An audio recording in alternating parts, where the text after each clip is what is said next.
So hello again. I'm going to try to pick it up very quickly and only talk about the very specific issues that have been addressed already and will need to be addressed relative to students with disabilities. Now, I would say a couple of things. Thank you. I would say a couple of things right off the top. Number one, the details surrounding the placement of students with disabilities in any new assignment scheme are complicated, and we're at the beginning of the process of working out all of the details. And so your feedback today will be right at the beginning of a lot of the details that are going to be worked out over the next couple of months. I believe, given that I see many of you on a monthly basis at the monthly SpedPac meeting, and given the turnout this afternoon, I think it's probably going to be wise for us to schedule regular meetings about the details as those details get worked out.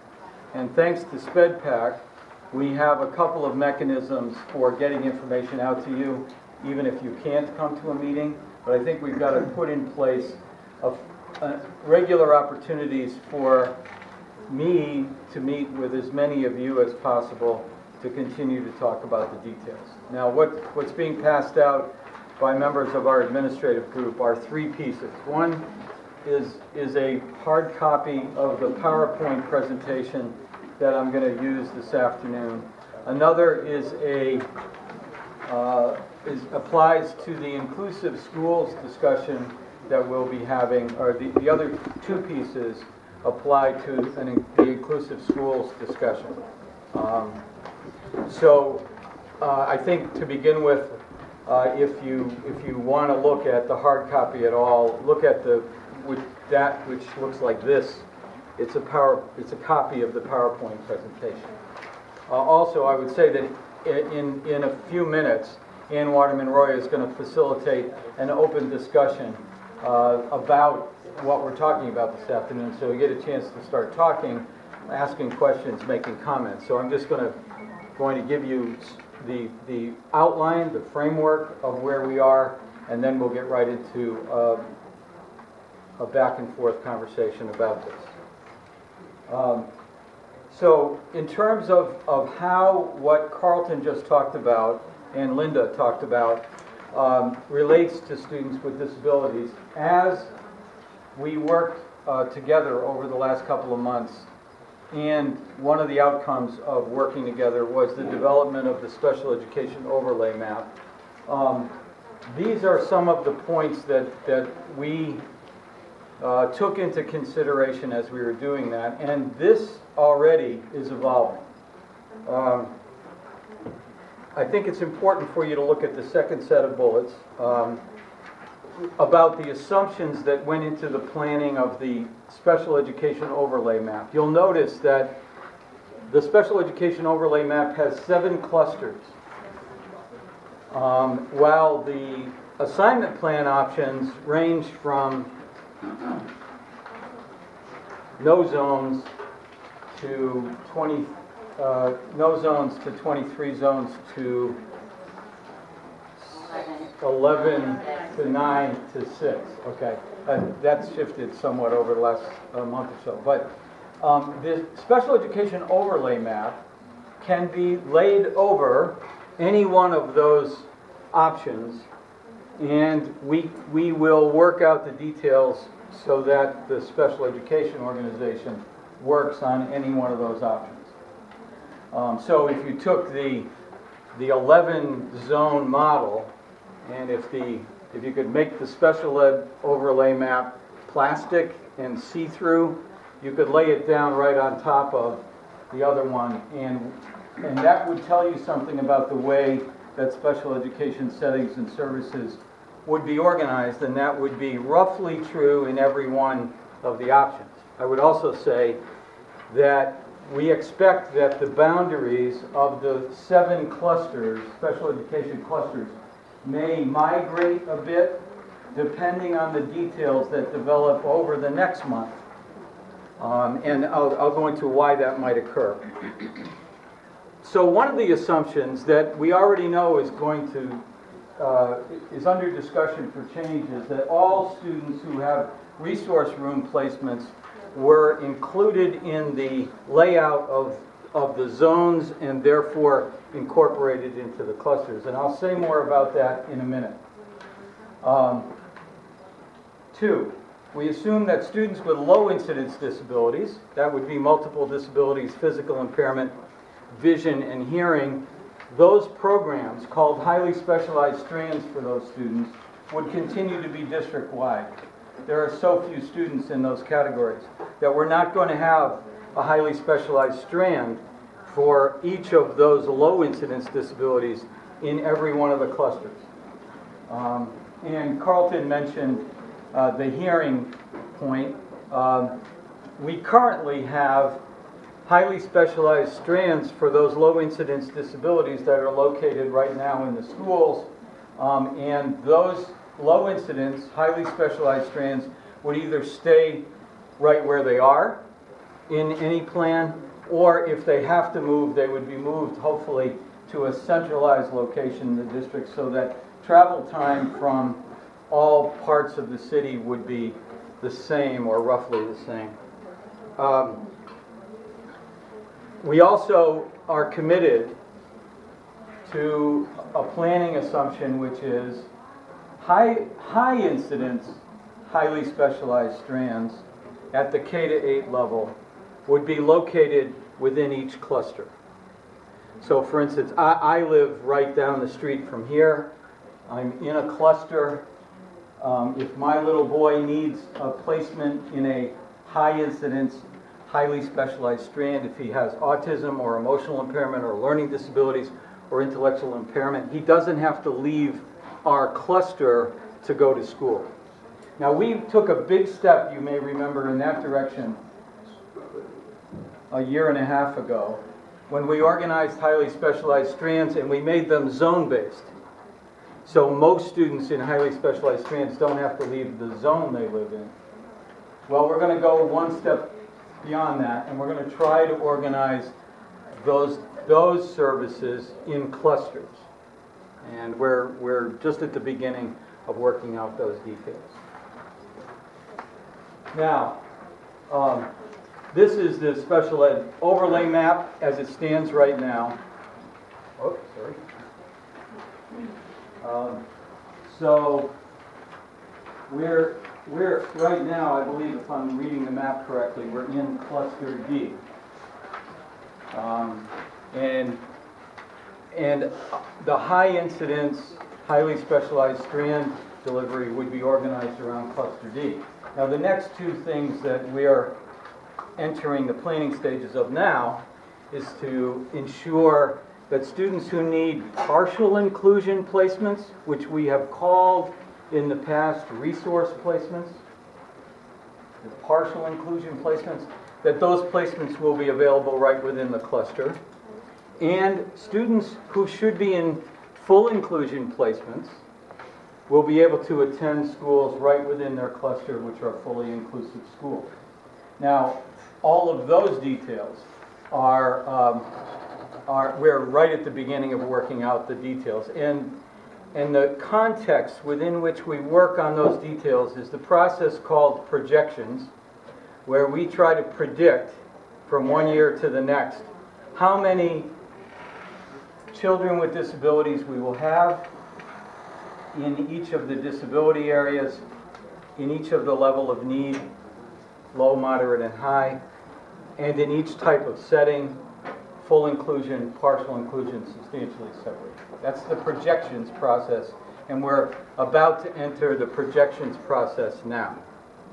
Now,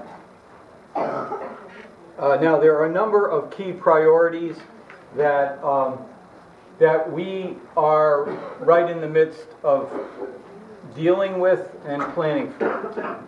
First of all, we want to guarantee that we have appropriate, highly specialized strands for students who need substantially separate service delivery, but we want to move in the direction of depending on those strands less and less. So it is our explicit stated objective that fewer and fewer students with disabilities will need to be in substantially separate placements. There's been, I'm sorry, was there a question? Somebody said why? Well, let me stop and answer that, although the answer to, we could probably get together for a whole meeting and talk about that. There is evidence, very good evidence, that many students with disabilities, not all, many students with disabilities do better in school, academically and behaviorally, do better in their next effort after they leave public schools, and do better in life if they've been educated with their typically developing peers, if they've not been separated. Now that's not true for every single individual child with disabilities, and we are required by regulation and committed to the fact that we will offer a continuum of settings. Full inclusion, partial inclusion, and substantially separate. The regulations require that we have that available, and we believe that there are some students who need substantially separate service delivery. But right now, we have too many students who are separated. And we're moving in the direction, we've already made significant progress over the last 2 years to a lower level of dependence on substantially separate, and we're going to continue that effort over the next however many years it takes. Secondly, we need more inclusive capacity in the school district. So we need more schools offering full inclusion placements for students of all different kinds of disabilities, and I'll speak about that in a second. I'll give you more details. Yes?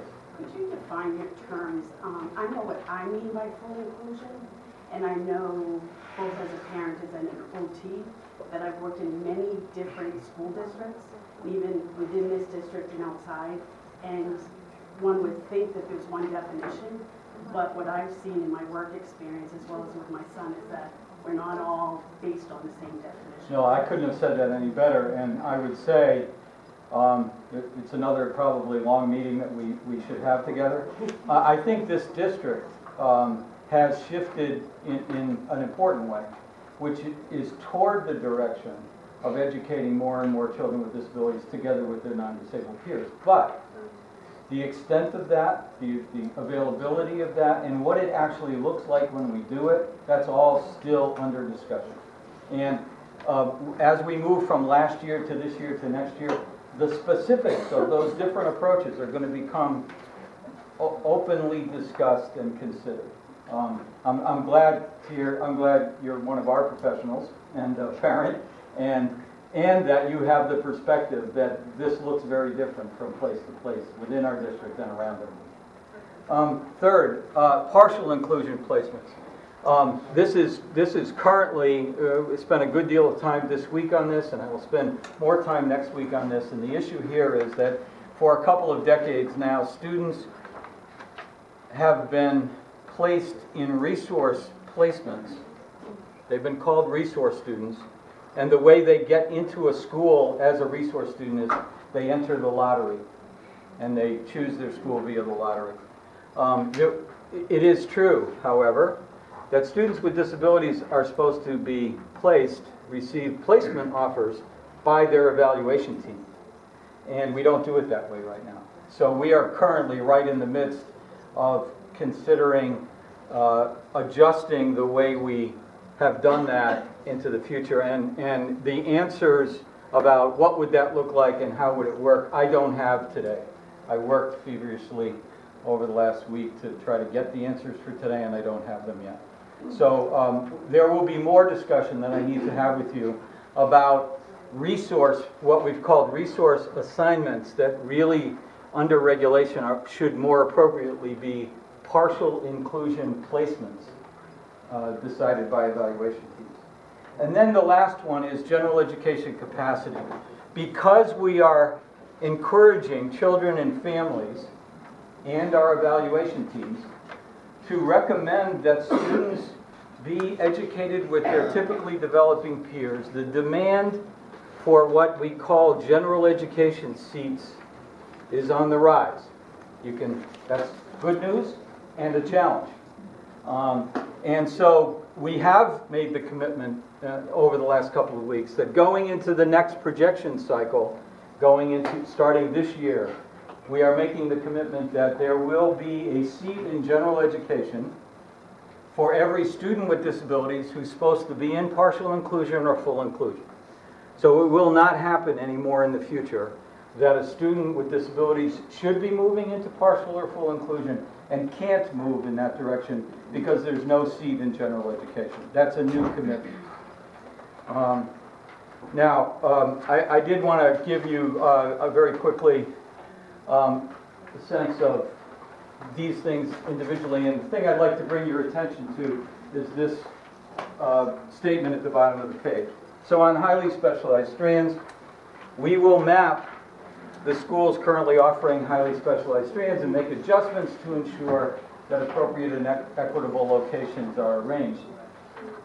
I want to be clear that even as we continue to make a commitment to have highly specialized strands, we have also made the commitment to depend on those highly specialized strands less and less every year. So over the last 2 years, we've gone from 52% of all of our children with disabilities being in substantially separate classes to 46% of all of our kids with disabilities being in substantially separate classes. That's a drop of 6 percentage points in 2 years, which is significant, but the 46% is still a very large concern of mine. It's too high. So we will continue to work in the direction of including those youngsters. Next, on inclusive schools, and this will bring you to those other 2 handouts I gave you. We are making the commitment that we will increase the number of schools that are offering full inclusion placements into the future. We've already significantly increased that in the last 2 years. We will continue that. And that handout lets you know where we are targeting our development efforts.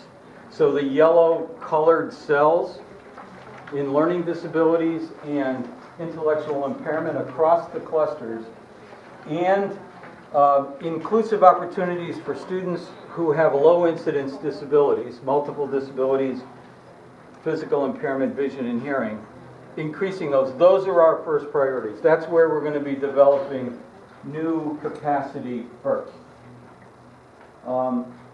This gives you a picture of where we are today.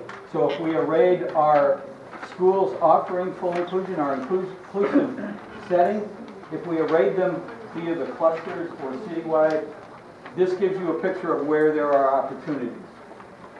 If you then advance that by 1 year, you'll see that by the beginning of 2014, we would have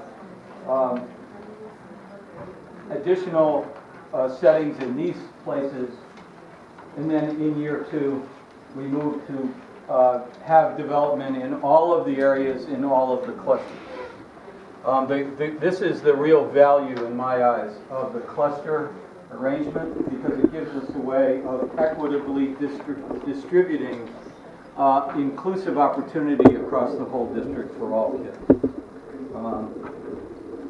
This is the point I made before, that we are currently examining our policies, our procedures and practices to ensure that partial inclusion placements are determined appropriately.